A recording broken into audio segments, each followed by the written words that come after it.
Today on People with Passion for Pets, we talk to Erin Mastopietro. To help their dog James, Erin and her partner Michael set out to create pet-safe CBD products and created their company Dope.dog.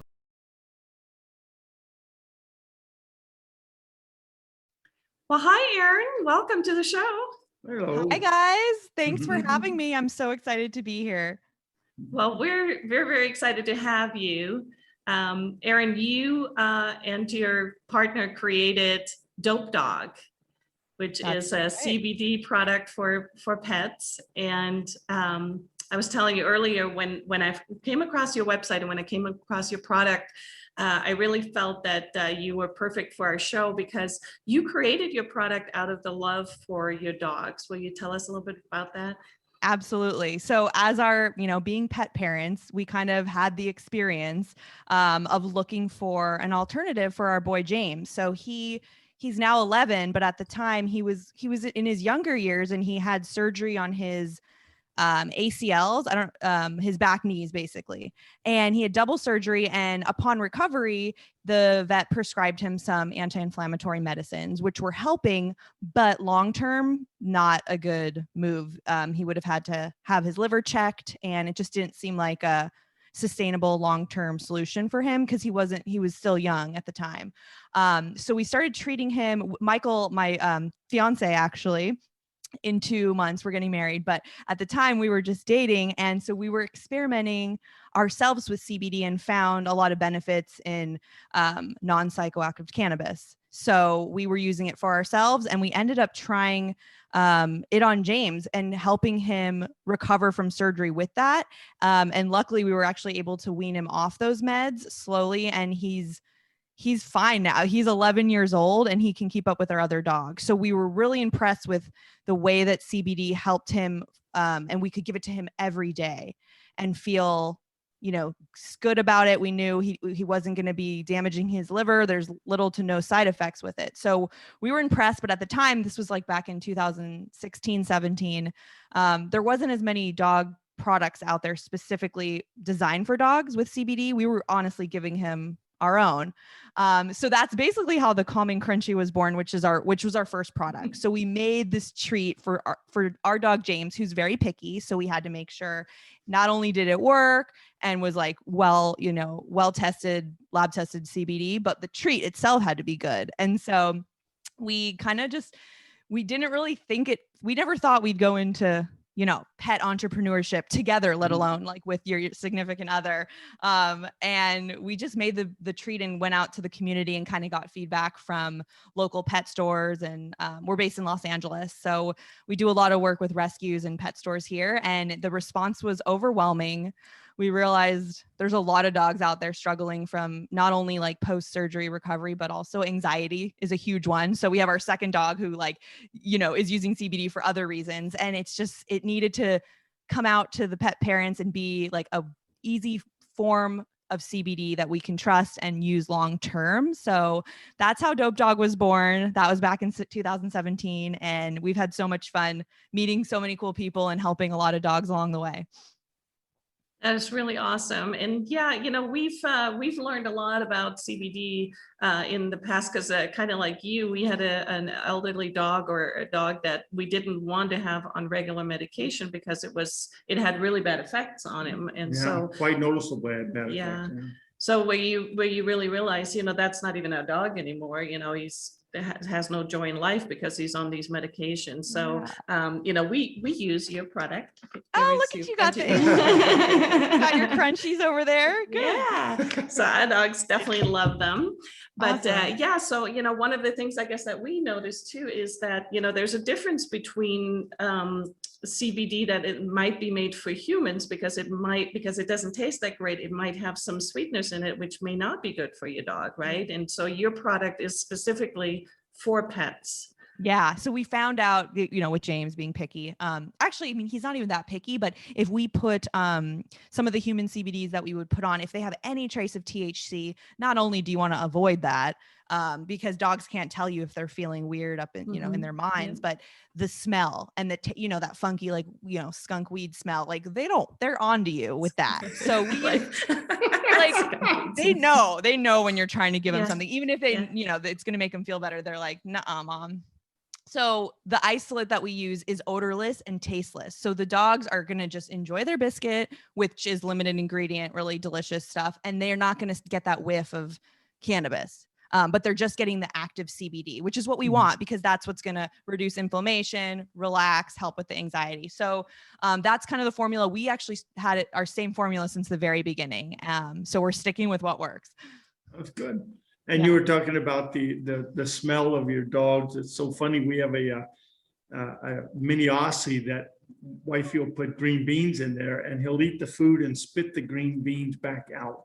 Smarty pants. It's pretty funny. You mix it with the dog food thinking he'll just take it now. He'll clean it off and spit it out. But he's so funny because he'll take them out and put them to the side, and then, and then just so you guys know, this is I do not want these. Exactly. What part do you not understand here? Oh my gosh. Dogs are just too clever. So yeah, you have to make something. You can't just give them anything. You have to make sure they're going to want to take it forever, and like it, or as long as they need it. And that's the thing too, right? If it's something that they enjoy taking, they take it very easily. And I'm sure every dog owner out there has had it where they had to give medication to their dog, and you put it in peanut butter and they lick the peanut butter off and spit the tablet out. And, so this is really great because dogs do like it. Yeah. And the other thing too, it's like, it has, when CBD first was prevalent, it had a little bit of a medicinal vibe, like, the oil tinctures, which we do have. But sometimes dogs are like, what is that? Or the pet parents like, gosh, I don't know how to deal with this. So starting with the treat form, which is something we already do with our dogs, we give them their morning treat, after their walk treat. It's something we're familiar with. So knowing that you can get the ingredients, for whatever their wellness routine is with their treat, that's kind of why we started with it.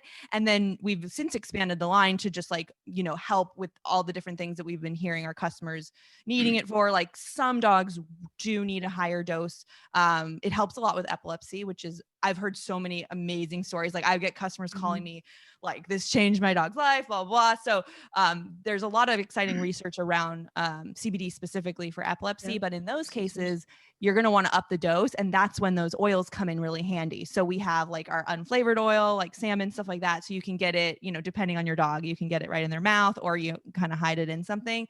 But like having the option of how you want to administer it, whether it's a, casual treat or, a more serious high dose. And then that is what we're all about, making it easy for the pet parent who might not be familiar with cannabis, because that was kind of what situation we were in. Michael and I were like, gosh, like we're not totally well versed with this. So we, did our research and figured out like what would be the most beneficial for the dog and easy for us to use. Well, and I guess one of the things I like about CBD and hemp oil is that you can't really overdose, right? I mean, it's a natural product.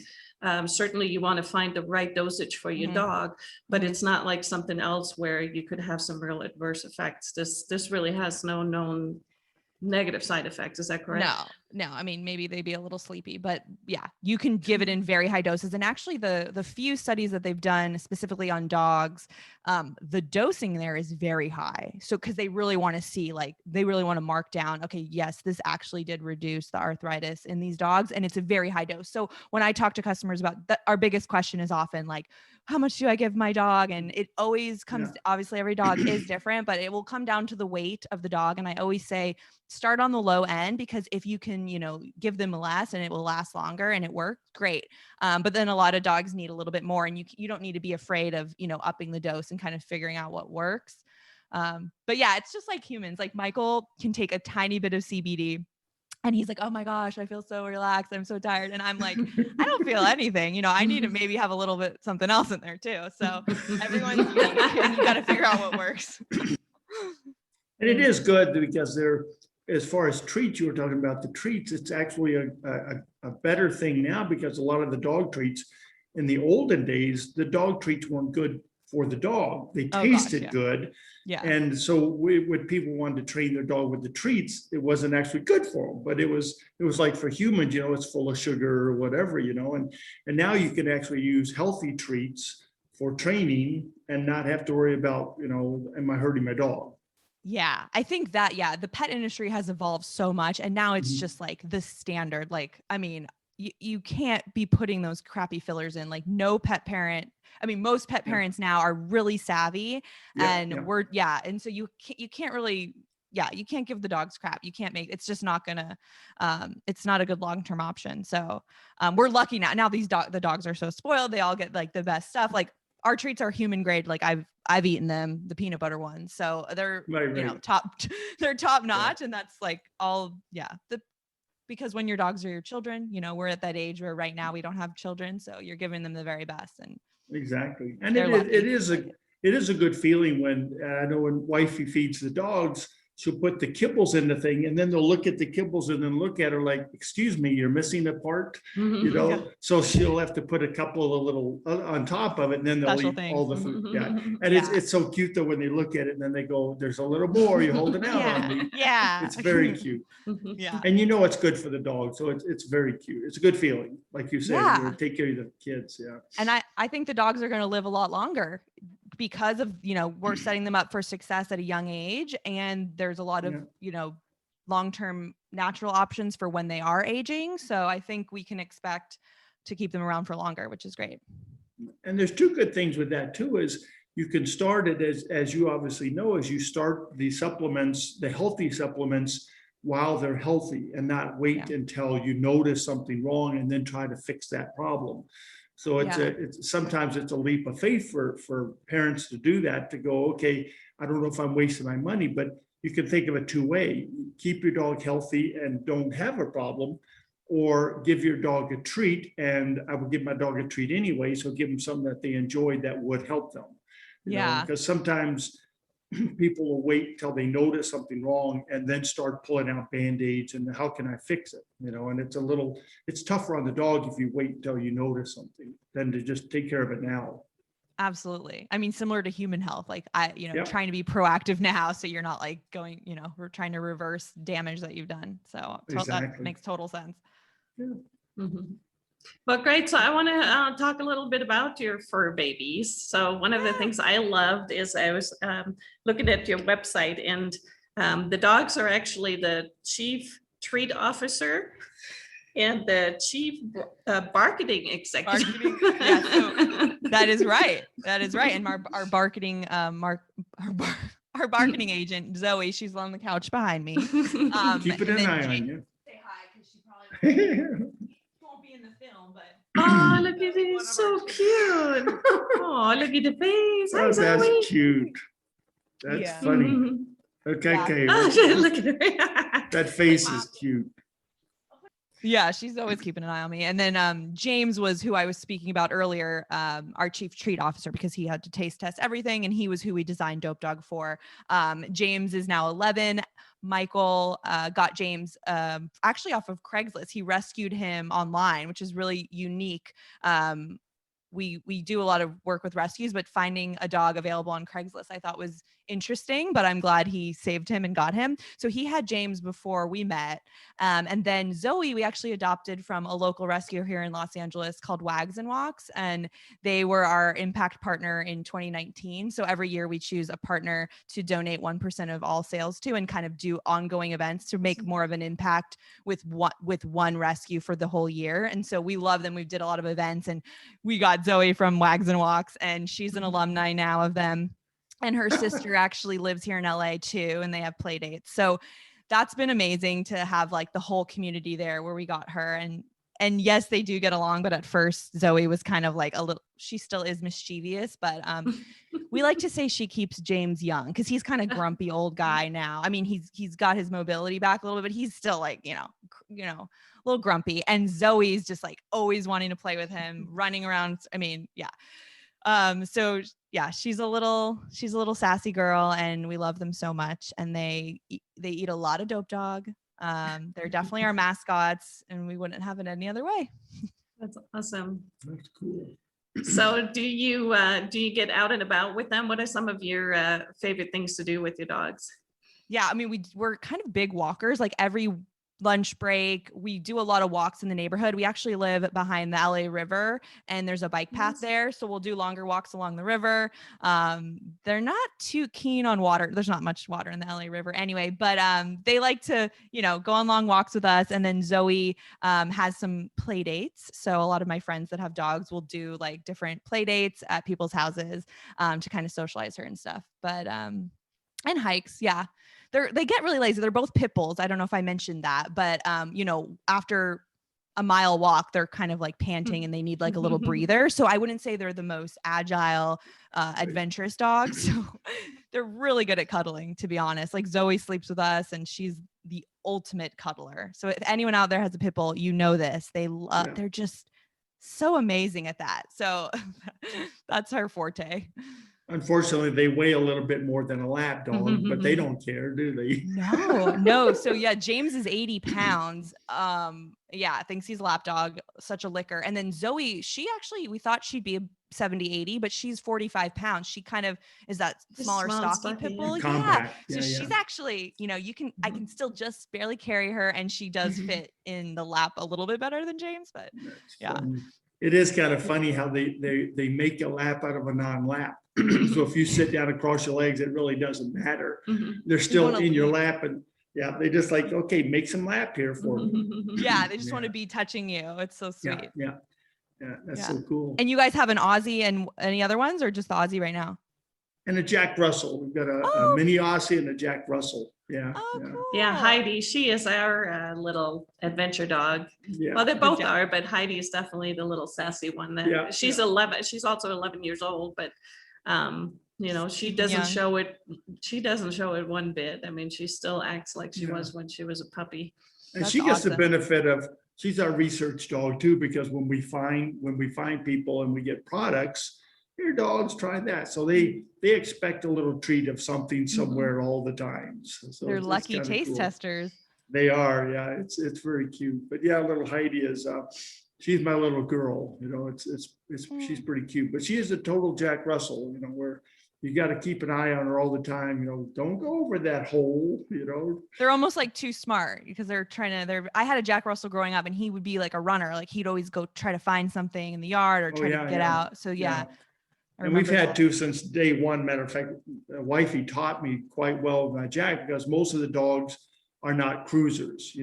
Heidi is a cruiser because, like a tracking dog, they want to go find something. So it was hard for me to reel her in, so to speak, because most of the dogs, they'll go out 20 feet and come back, like the Aussie. They'll come back, yeah. The Aussie will go out, and he'll go out 20 feet, turn around, and 20 feet, turn around, and you don't have to say anything. Heidi will just go 20, 30, 40, I'm on a 50. mission. Well, the biggest thing with Heidi is that we had to, because we hike a lot, and our dogs, when possible, are off leash. And one of the things I taught her is that she has to stay on the trail, and she has to stay where I can see her. So when the trail goes around a corner, you'll see her. She's like way up there, and then she stops. You'll see a little head pop over. Yeah, she's like, okay, I can still see you.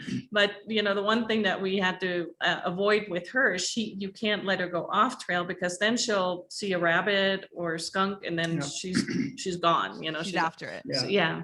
Yeah, and that's what you would prefer to do, is just go cruising, go cross country. But like I said, that's one thing that I learned is, just stay on the trail, because the trail is a lot safer and a lot of places we go that there are bears and, rattlesnakes in Arizona and mountain lions here in South Dakota. So it's a little concerning, because it's a good feeling now that we just keep her close by, because she could chase what she thinks is a deer and go to a wolf or something, which has happened.